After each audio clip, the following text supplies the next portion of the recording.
Hello student, मैं सारिका वर्मा आज आपको मॉलिक्यूलर ऑर्बिटल थ्योरी के पार्ट 4 को पढ़ाने जा रही हूँ। प्रीवियस वीडियो में हमने मॉलिक्यूलर ऑर्बिटल थ्योरी क्या होती है, इसकी जो मेन पोस्टुलेशंस है, इनके बारे में पढ़ा था। साथ ही हमने होमोन्यूक्लियर डाइएटॉमिक मॉलिक्यूल्स के एनर्जी लेवल डायग्राम को भी समझा था। दो तरह के एनर्जी लेवल डायग्राम को हमने पढ़ा था। एक वो मॉलिक्यूल्स है जिसमें नंबर ऑफ इलेक्ट्रॉन्स है, नंबर ऑफ इलेक्ट्रॉन्स 14 से कम या 14 के बराबर होते हैं। और दूसरा एनर्जी लेवल डायग्राम हमने ये पढ़ा था जिसमें number of electrons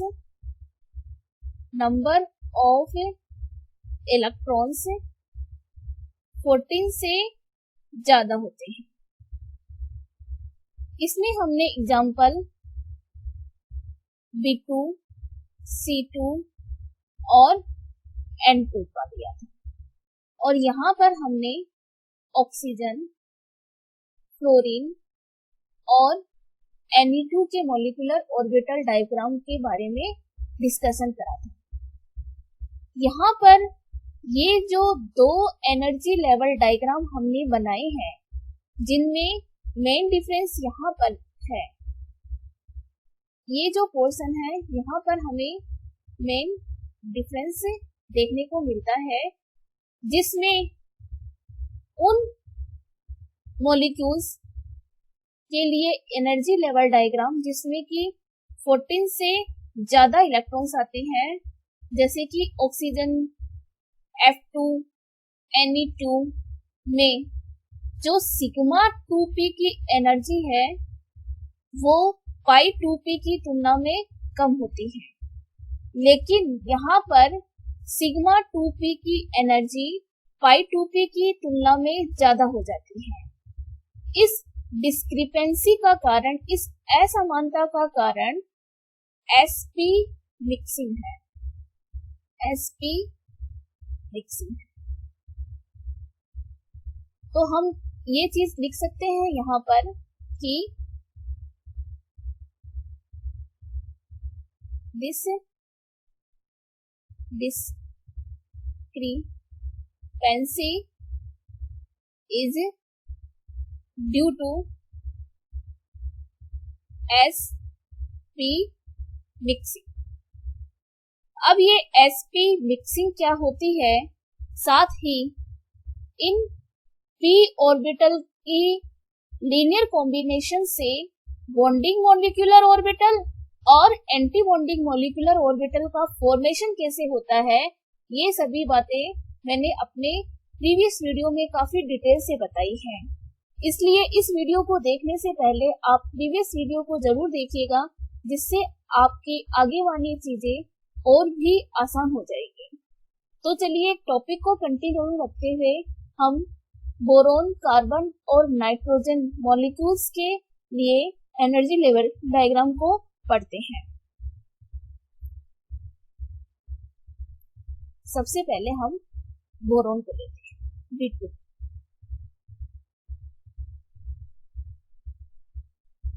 B2 molecules को बनने के लिए दो बोरोन एटॉमिक ऑर्बिटल का लीनियर कॉम्बिनेशन होगा और B2 मॉलिक्यूल का फॉर्मेशन होगा। यानी ये जो बोरोन का एटॉमिक ऑर्बिटल है, इसका इलेक्ट्रॉनिक कॉन्फ़िगरेशन क्या होगा, 1s2 2s 2 और 2p1। यहाँ देखिए, यहाँ मैं बना देती हूँ 1s एटॉमिक ऑर्बिटल, यहाँ पर ये 1s और यहाँ पर 1s। ये एटॉमिक ऑर्बिटल एक बोरोन का और ये दूसरे बोरोन का एटॉमिक ऑर्बिटल। 1s में 2 इलेक्ट्रॉन है, इसी तरीके से यहाँ पर भी 1s में 2 इलेक्ट्रॉन है। यहाँ मैं सिर्फ वैलेंस शेल के इलेक्ट्रॉन को लूंगी, क्योंकि ये जो 1s एटॉमिक ऑर्बिटल कंबाइन होकर जब मॉलिक्यूलर ऑर्बिटल बनाते हैं तो उन मॉलिक्यूलर ऑर्बिटल में बॉन्डिंग और एंटी बॉन्डिंग में 2-2 इलेक्ट्रॉन जाते हैं। तो 2 इलेक्ट्रॉन बॉन्डिंग में भरने की वजह से जो स्टेबिलिटी मॉलिक्यूल में आती है वो 2 एंटी बॉन्डिंग मॉलिक्यूलर ऑर्बिटल के भरने से उतना ही मॉलिक्यूल अनस्टेबल हो जाता है। तो हम टोटली क्या कह सकते हैं कि जो ये 1s इलेक्ट्रॉन है वो बॉन्डिंग में भाग नहीं ले रहे। तो मैं यहाँ पर सिर्फ और सिर्फ वैलेंस शेल के इलेक्ट्रॉन को लेती हूँ। यहाँ मैंने कहा कि ये 2s एटॉमिक ऑर्बिटल एक बोरॉन का और ये 2s एटॉमिक ऑर्बिटल दूसरे का। देखिए दोनों की एनर्जी इसकी सेम है, बनाने में मेरे थोड़ा सा ऊपर नीचे हो गया है। यहाँ देखिए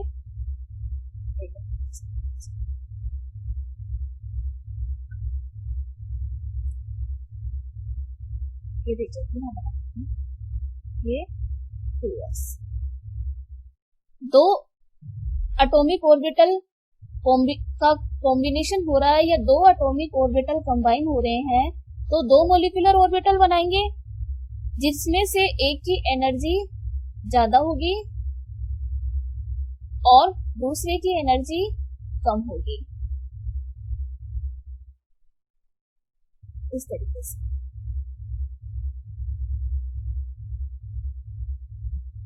देखिए जब कंस्ट्रक्टिव इंटरफेरेंस होता है तो बॉन्डिंग मॉलिक्यूलर ऑर्बिटल का फॉर्मेशन होता है और डिस्ट्रक्टिव इंटरफेरेंस से एंटी बॉन्डिंग मॉलिक्यूलर ऑर्बिटल का फॉर्मेशन होता है। यहाँ पर एस एटॉमिक ऑर्बिटल का कॉम्बिनेशन हो रहा है या एस एटॉमिक ऑर्बिटल ओवरलैपिंग कर रहे हैं तो बॉन्ड सिग्मा लिखेंगे हम। एक बॉन्डिंग होगा और दूसरा सिग्मा एंटी बॉन्डिंग होगा। यहाँ पर ये 2s और यहाँ पर भी 2s, यहाँ पर 2 इलेक्ट्रॉन 2s में, यहाँ पर 2 इलेक्ट्रॉन 2s। ठीक इसी तरीके से यहाँ पर p में कितने इलेक्ट्रॉन है? 1 इलेक्ट्रॉन है तो हम यहाँ पर p में 1 इलेक्ट्रॉन लिखेंगे। यहाँ पर भी हम p में 1 इलेक्ट्रॉन।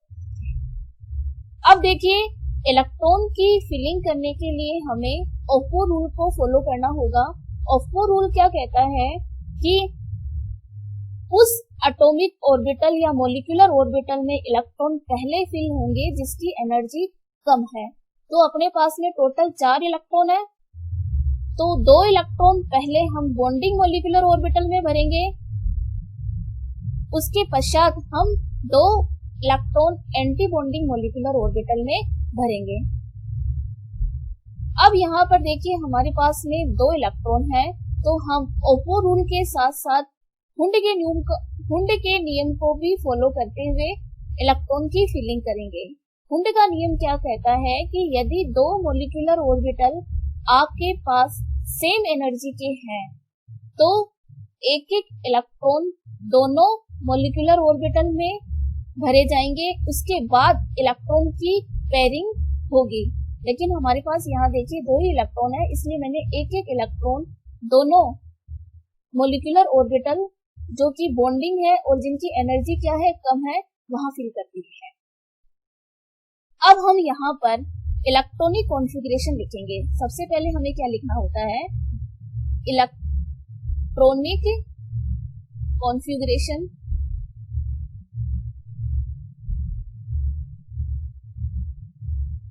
Of molecular orbital. ठीक है, किसका? B2 के जो मॉलिक्यूलर ऑर्बिटल है उसका इलेक्ट्रॉनिक कॉन्फ़िगरेशन लिखेंगे। तो यहाँ पर देखो 1s की जगह क्या लिख देती हूँ मैं? 1s बॉन्डिंग और एंटी बॉन्डिंग की जगह मैं के लिख देती हूँ और सिग्मा 2s। देखो यहाँ ये जो मॉलिक्यूलर ऑर्बिटल है ना वो लिखा जा रहा है। तो सबसे पहले क्या लिख रही हूँ मैं? Sigma bonding 2s, sigma bonding 2s। इसमें कितने इलेक्ट्रॉन हैं? 2। दूसरा सिग्मा एंटी बॉन्डिंग 2s, इसमें कितने इलेक्ट्रॉन हैं? 2। अब pi bonding two p y, इसमें कितने इलेक्ट्रॉन है? एक, और इसकी एनर्जी इक्वल है किसके साथ में? Pi bonding two p z, इसमें कितने इलेक्ट्रॉन है? एक। अब हम ये देखेंगे कि जो B2 का जो मॉलिक्यूल है वो एग्जिस्ट करता है या नहीं, यानी इसके लिए हम बॉन्ड ऑर्डर को निकालेंगे। बॉन्ड ऑर्डर, बॉन्ड ऑर्डर का मान यदि 0 आता है तो मॉलिक्यूल का फॉर्मेशन नहीं होगा। तो हम निकाल के देखते हैं बॉन्ड ऑर्डर को कैसे निकाला जाता है। Bond order is equal to number of bonding electron minus number of anti bonding electron, anti bonding electron upon 2। ये देखिए जगह नहीं है इसलिए मैं यहाँ लिख देती हूँ। अपॉन क्या करना पड़ता है हमें? 2 करना पड़ता है। तो इज इक्वल टू क्या हो गया? नंबर ऑफ बॉन्डिंग इलेक्ट्रॉन, यानी बॉन्डिंग में कितने इलेक्ट्रॉन है? 1 2 3 4, माइनस एंटी बॉन्डिंग में कितने इलेक्ट्रॉन है? 1 और 2 अपॉन 2। तो इज इक्वल टू क्या हो गया? 2 अपॉन 2 इज इक्वल टू 1, यानी दो जो बोरोन एटम है उनके बीच में एक सिंगल बॉन्ड पाया जाएगा।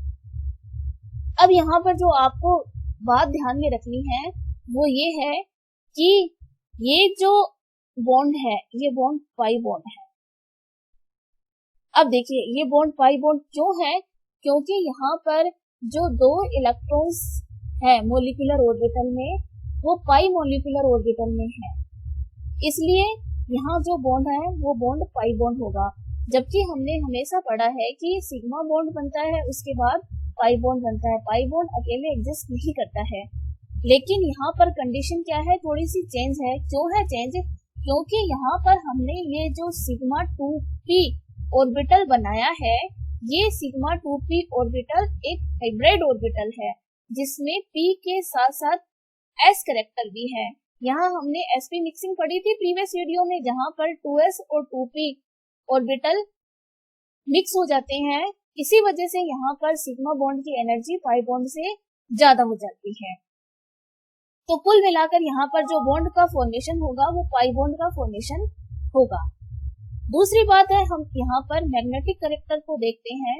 मैग्नेटिक कैरेक्टर देखने के लिए हमें यह देखना होता है कि जो इलेक्ट्रॉन्स की फिलिंग हमने मॉलिक्यूलर ऑर्बिटल में की है, अगर इनमें अनपेयर्ड ऑर्बिटल उपस्थित है तो मॉलिक्यूल पैरामैग्नेटिक होगा, और यदि इलेक्ट्रॉन पेयर्ड है तो मॉलिक्यूल डायमैग्नेटिक होगा। तो यहाँ पर देखिए दो हमारे पास में अनपेयर्ड ऑर्बिटल आ रहे हैं, तो B2 का जो मैग्नेटिक नेचर होगा वो क्या होगा? पैरामैग्नेटिक होगा। पैरामैग्नेटिक नेचर होगा। क्लियर है? यहाँ देखिए B2 के पैरामैग्नेटिक नेचर को डिफाइन करने के लिए ही sp मिक्सिंग की थ्योरी दी गई थी कि यहाँ पर ऐसा क्या होता है कि B2 का नेचर पैरामैग्नेटिक हो जाता है, क्योंकि अगर हमने सिग्मा की एनर्जी को अगर कम माना तो ये जो दोनों इलेक्ट्रॉन यहाँ है वो पेयर होके यहाँ आ जाते, अगर इसकी एनर्जी यहाँ कम आती तो, और यहाँ पर पेयरिंग होते ही B2 डायमैग्नेटिक हो जाता, लेकिन B2 का नेचर पैरामैग्नेटिक होता है, इसलिए यहाँ पर हमने sp मिक्सिंग को भी पढ़ा था।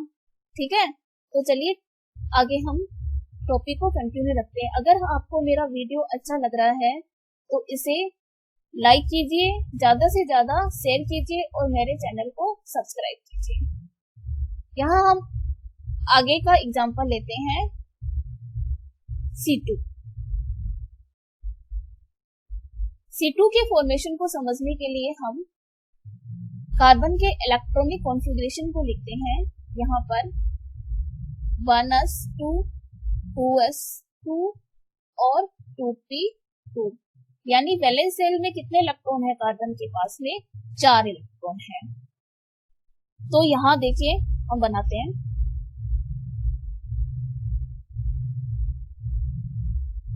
ये बन गया मैंने 1s का, ये 2s, ये 2s bonding, sorry anti bonding, और ये 2s बॉन्डिंग।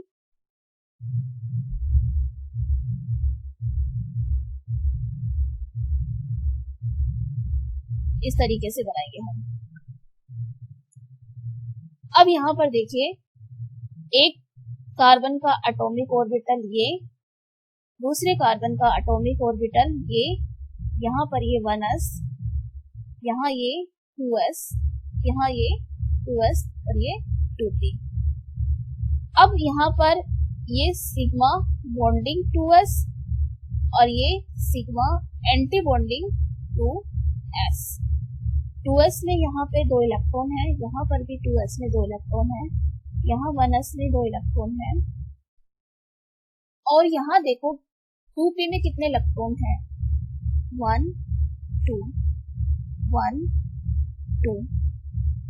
अब हम अबो और हुंड के नियम को फॉलो करते हुए इलेक्ट्रॉन की फिलिंग करेंगे। टोटल इलेक्ट्रॉन हमारे पास 2s में कितने हैं, 4, तो 1 2 3 और 4। यहाँ देखिए 1 2 3 4, तो पहले 1 2, अब हुंड के नियम को फॉलो कीजिए, इलेक्ट्रॉन की पेयरिंग कीजिए, 1 2 3 4। अब हम यदि यहाँ पर इलेक्ट्रॉनिक कॉन्फ़िगरेशन लिखें, इसका electronic configuration of molecular orbital, तो देखिए यहाँ पर वापस में जो 1s बॉन्डिंग और 1s एंटी बॉन्डिंग के लिए के लिख देती हूँ, और सिग्मा बॉन्डिंग 2s में 2 electron, sigma anti bonding 2s में 2 इलेक्ट्रॉन, पाई 2 p y पाई 2 p z, इनकी एनर्जी इक्वल होगी, और इसमें भी 2 इलेक्ट्रॉन आएंगे और इसमें भी 2 इलेक्ट्रॉन आएंगे। इसी तरीके से आएंगे ये पाई 2p y और पाई 2p z में 2 इलेक्ट्रॉन है, तो मैंने 2 इलेक्ट्रॉन लिखे हैं, साथ में इसकी एनर्जी को मैंने इक्वल लिखा है। यहाँ पर देखिए, जो हम बॉन्ड ऑर्डर निकालेंगे, बॉन्ड ऑर्डर निकालने के लिए हमें number of bonding electron minus number of anti bonding electron को लिखा जाता है। Number of anti bonding electron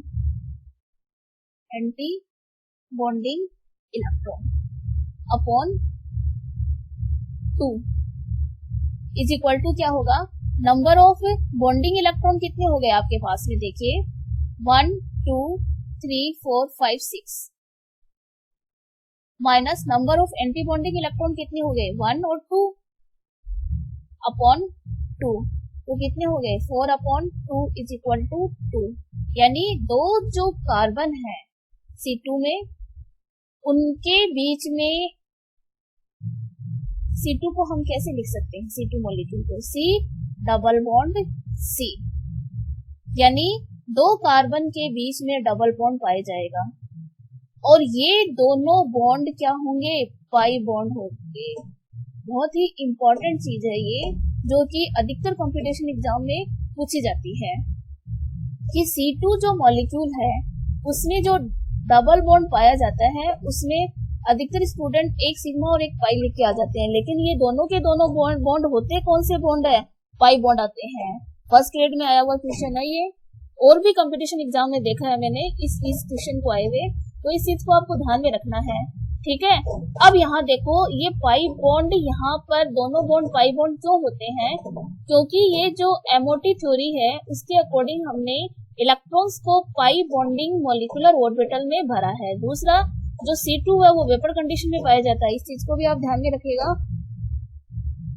यहाँ पर C2 के बीच में डबल बॉन्ड आ रहा है, और यहाँ पर जो ये बॉन्ड एनर्जी भी अगर आप ध्यान रखनी चाहो तो रख लेना, यहाँ पर जो बॉन्ड एनर्जी आती है वो आती है शायद 143.17 किलो कैलोरी पर मोल होती है, जहां तक मेरे को ध्यान है। तो यहाँ पर देखिए, कहने का मेरा मतलब ये है कि अगर आपको एनर्जी लेवल डायग्राम ध्यान है तो आप आसानी से किसी भी मॉलिक्यूल्स के इलेक्ट्रॉनिक कॉन्फ़िगरेशन और बॉन्ड ऑर्डर को निकाल सकते हैं। अगर मैं यहाँ पर नाइट्रोजन की बात करूं, N2 मॉलिक्यूल्स की, तो नाइट्रोजन का इलेक्ट्रॉनिक कॉन्फ़िगरेशन क्या होता है? 1s2, 2s2 और 2p3। कहने का मेरा मतलब है कि यहाँ पर अगर नाइट्रोजन आए तो टोटली क्या होगा चेंज? एक इलेक्ट्रॉन यहाँ भर दूं और एक इलेक्ट्रॉन यहाँ भर दूं। क्यों? क्योंकि 2p में कितने इलेक्ट्रॉन है? नाइट्रोजन में 3 इलेक्ट्रॉन है। अब यहाँ पर जो हम इलेक्ट्रॉनिक कॉन्फ़िगरेशन इसका लिखेंगे, किसका? नाइट्रोजन का, तो क्या लिखा जाएगा? इलेक्ट्रॉनिक कॉन्फ़िगरेशन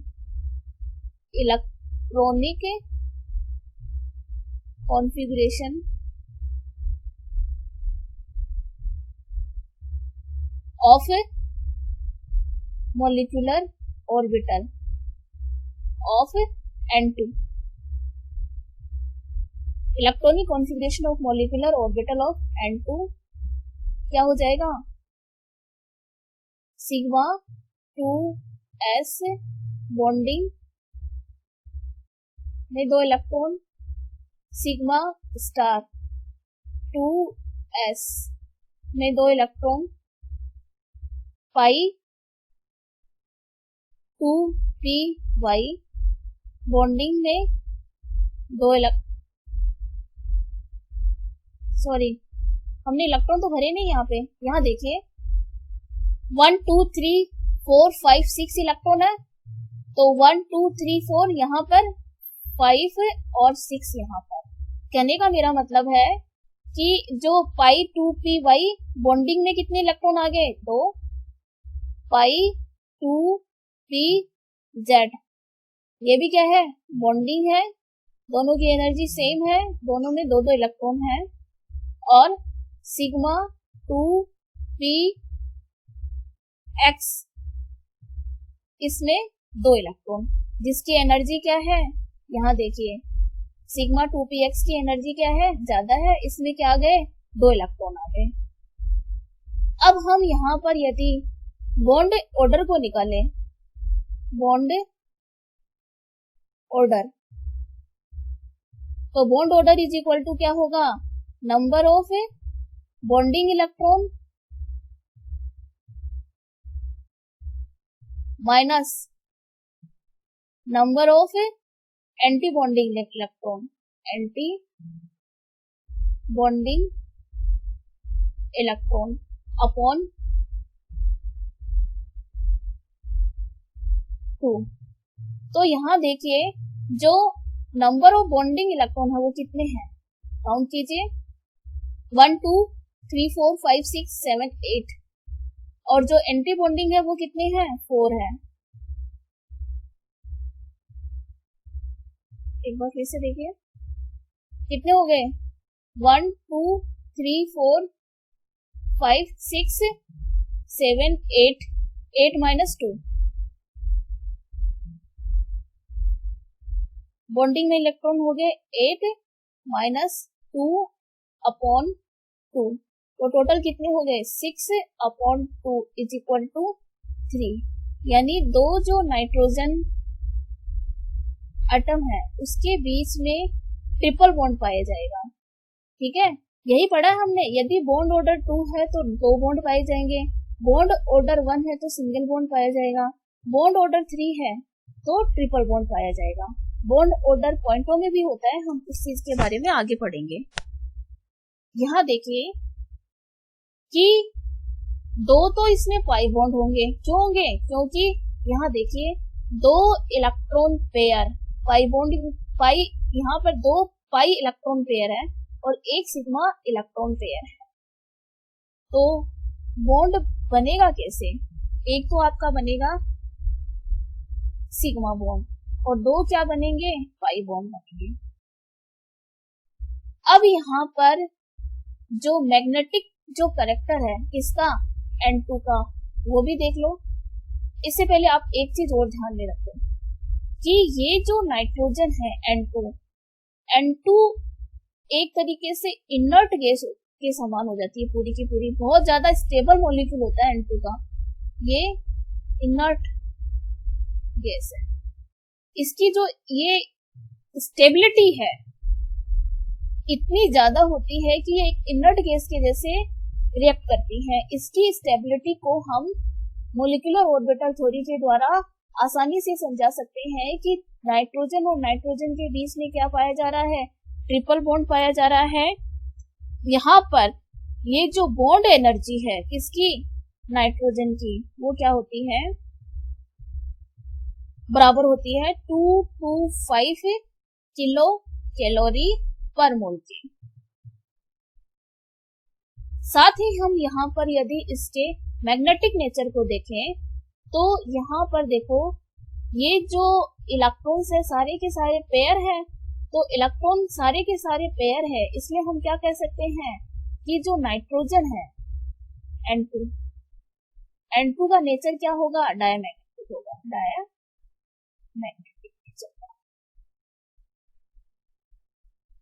अब यहाँ पर अगर आप आयंस का देखो फॉर्मेशन, जैसे मान लो N2 पॉजिटिव है, तो N2 पॉजिटिव है तो यहाँ से हम उस मॉलिक्यूलर ऑर्बिटल्स में से एक इलेक्ट्रॉन को निकालेंगे जिसकी एनर्जी क्या होगी? ज्यादा होगी। तो N2 पॉजिटिव का अगर आप फॉर्मेशन करना चाहो तो जो सिग्मा 2px आपने बनाया है मॉलिक्यूलर ऑर्बिटल, उसमें से एक इलेक्ट्रॉन हट जाएगा। ठीक है, आगे के वीडियो में हम O2 उसके आयंस, O2 के आयंस के बारे में एनर्जी लेवल डायग्राम किस तरीके से बनाया जाता है वो पढ़ेंगे।